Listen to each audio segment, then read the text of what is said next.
बातम्यांची सुरुवात राजकीय बातम्यांनी करूया। उद्धव ठाकरेंच्या मुलाखतीचा टीझर समोर वन नेशन पण नो इलेक्शन। सामनाच्या मुलाखतीत उद्धव ठाकरेंची भाजपवर टीका।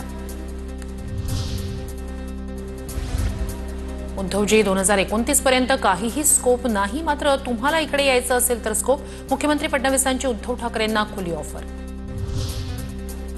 विक्रोळीत मराठी माणसांचा अपमान करणाऱ्या व्यापाऱ्याला मनसेकडून मारहाण। मारवाडी व्यापाऱ्यानं मराठी माणसांचा अपमान करणारं स्टेटस ठेवलं।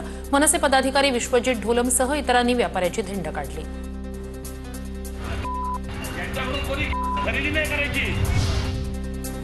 मराठीबद्दल चुकीचे उद्गार काढाल तर मराठी माणूस पेटून उठेलच। मराठी भाषा आणि मराठी माणसांच्या नादी लागू नका। विक्रोळीतील प्रकारानंतर अविनाश जाधव यांची प्रतिक्रिया।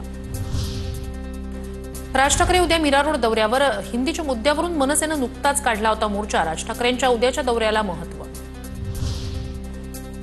भाजपच्या मॅरेथॉन बैठकांचा सिलसिला सुरू। मुख्यमंत्र्यांच्या वर्षा निवासस्थानी आज पूर्व विदर्भातील आमदारांची बैठक। आगामी मनपा निवडणुकीच्या पार्श्वभूमीवर बैठकीचं आयोजन।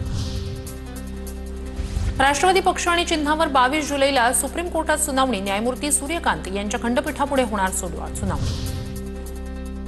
पुणे तिथे गुन्हेच गुन्हे असं म्हणण्याची पुणेकरांवर वेळ। अलीकडच्या काळात पुण्यात गुन्हेगारी वाढली आहे। पोलीस भरतीचा सराव करणाऱ्या विद्यार्थ्यांवरील हल्ला प्रकरणानंतर सामनातून टीका। विजय वडेट्टीवारांना काँग्रेस हायकमांडकडून नोटीस। सूत्रांची माहिती। जनसुरक्षा विधेयकाला विरोध का केला नाही अशी विचारणा। वडेट्टीवार काय उत्तर देणार याकडे लक्ष।